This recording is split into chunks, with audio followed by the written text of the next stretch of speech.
Hello, my name is Charlie, and I believe that in by no means am I ready to say that I'm a behaviourist, a constructivist, a humanist, or that I work in a cognitive view of learning all of the time. I believe that as a pre-service teacher and the experience I have had in the classroom can help me to align some of my pedagogical practices with the particular theories. However, to simply believe that I work solely from one learning theory is incomprehensible. To successfully understand my personal framework for learning, I have looked at a range of different theories, some of which resonate with my personal belief and actions and others that do not. I'm particularly fond of these three contemporary learning theories: the behavioural view of learning, the humanistic view of learning, and the cognitive view of learning. Within each of these views, there are also parts that I believe resonate with my personal views, beliefs, and actions, and other parts that I disagree with. Within any classroom I work in, I work through a range of different theories and a variety of different strategies. I'm a huge believer in the positive reinforcement. I love to give lots of praise where it's due and like to create an environment where everybody feels happy and included. I have witnessed the effects of positive reinforcement firsthand and honestly believe that a child's attitude towards school and learning can be effectively improved through such practices. Many of times I have used reward systems in classrooms I have taught in, and these consisted of both individual reward systems and whole class reward systems that worked interchangeably to create an environment of students who wanted to achieve. I believe that this technique resonates with Bureau Frederick Skinner's theory of operant conditioning. Students learnt that if they provided the correct action, it would be rewarded. So students developed the idea that hard working, stopping on cues, participation within class were all triggers for reward, and thus used this history of reinforcement to develop appropriate learning conditions. Like Skinner, I believe that punishment should be avoided, and that by ignoring a behaviour, the student does not receive the incorrect message that his behaviour will receive some kind of consequence. And for many children, simply acknowledging their poor behaviour for them can be rewarding. So to simply ignore the behaviour altogether, the child will begin to understand that certain good behaviours are rewarded and poor choices in behaviour are simply ignored. I believe that students work at their best within a positive environment, and to ensure this within my classroom, positive reinforcement has worked wonders. I do, however, understand the implications that rewards can have on students in the long term, and that students also need to develop the ability to reward themselves, which further resonates with the humanism view of learning. Students must understand that extrinsic rewards are not always available, and that rewarding oneself for good achievements can be just as satisfying.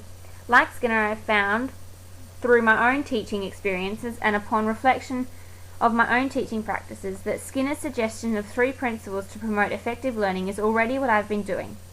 I believe that through presenting information to be learned in small behaviourally defined steps, then giving rapid feedback to each student or the class as a whole on accuracy of their learning, allows students to question and be involved with their own learning, and thus are able to learn at their own pace.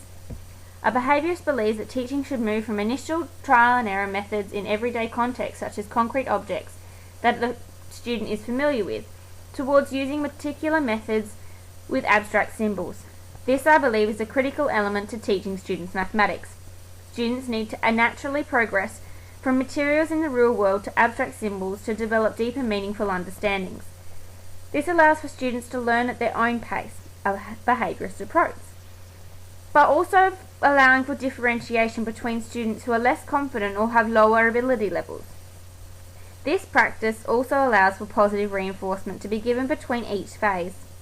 I understand and have seen how sometimes this strategy for learning can hold some students back, because they are ready earlier than others to move on.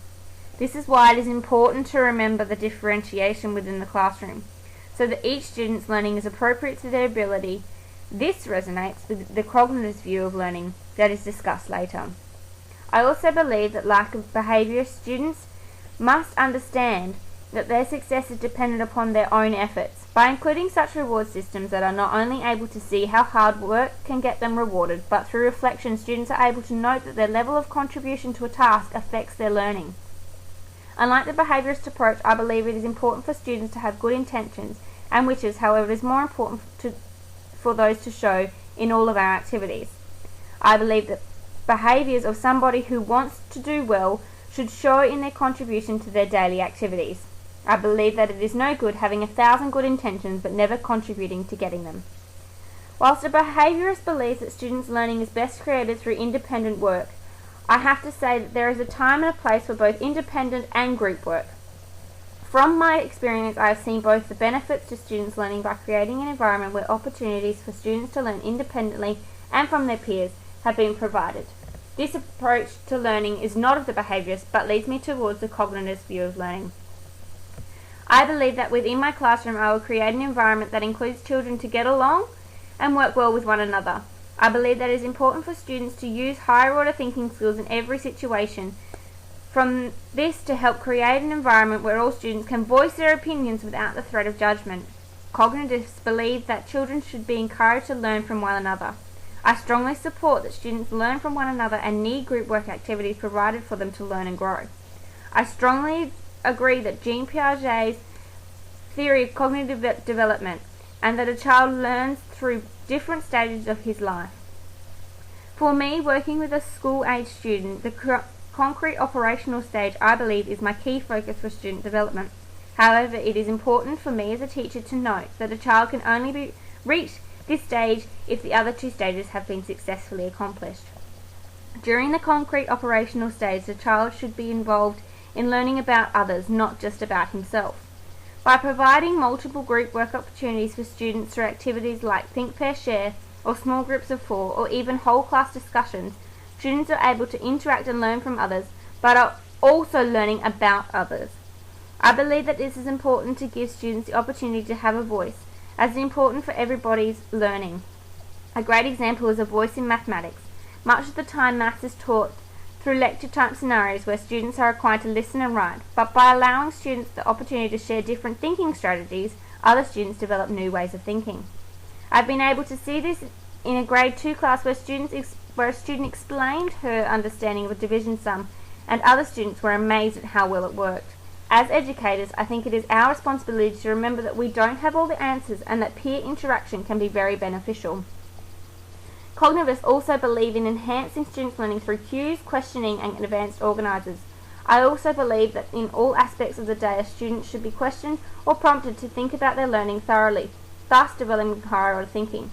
As cognitivists believe that learning goes through different stages in the brain, from one senses to short-term memory, and then once rehearsed and practiced will move to long-term memory.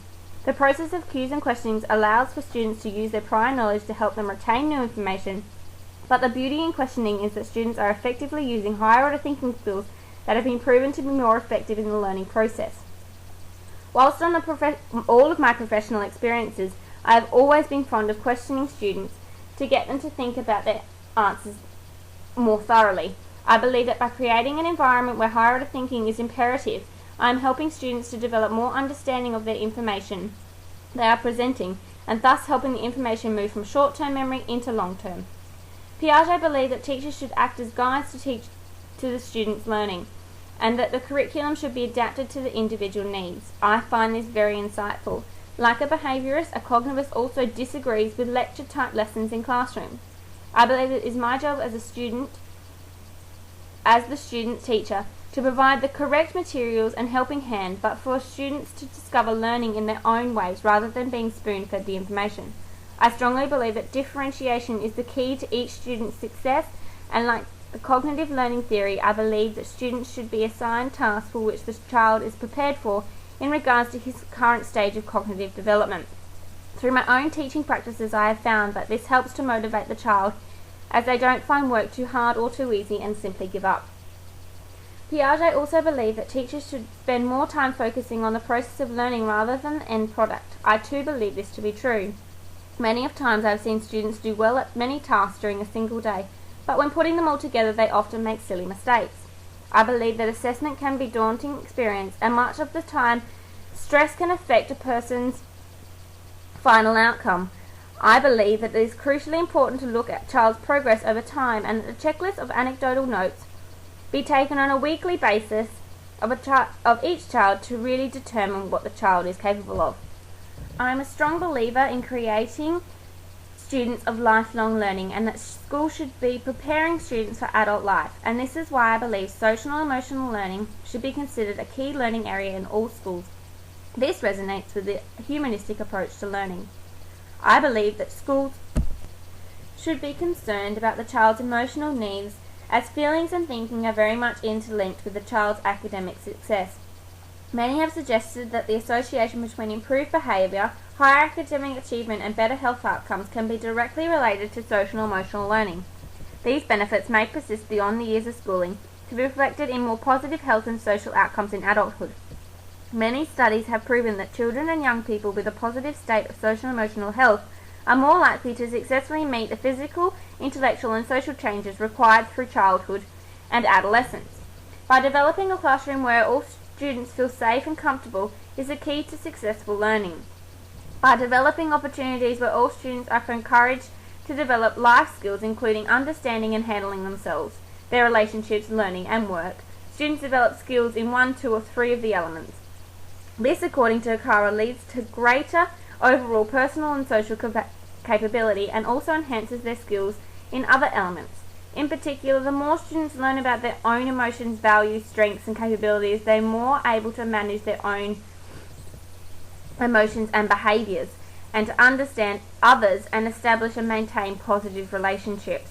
I've used numerous strategies to implement social and emotional learning throughout my teaching, but one that stands out the most is PARS, Promoting Alternative Thinking Strategies. The PARS program works on 5 core conceptual domains: self-control, emotional understanding, positive self-esteem, relationships, and interpersonal problem-solving skills. In relation to the humanistic approach to learning, I believe 4 out of the 5 basic principles for education. I believe that students' learning should be self-directed, that schools should promote students who want to and know how to learn, that feelings as well as knowledge are important in the learning process, and that students learn best in non-threatening environments. I do not believe, however, that a child should be inwardly driven all of the time and that the only sense of achievement comes from themselves. What I do believe is that it is important for students to develop self-motivation and self-esteem for their later life outside of school, as positive reinforcements such as stickers and rewards tend to be non-existent in the adult life, and it is important to notice personal achievements and be able to reward them by yourself. I believe that it is my role as educator to help students feel good about themselves when they are doing well, and that I should encourage students to praise one another with compliments and encouragement. As a teacher, I think that I will further develop my behaviourist, cognitivist, and humanistic approaches to learning to further see where my teaching career will go.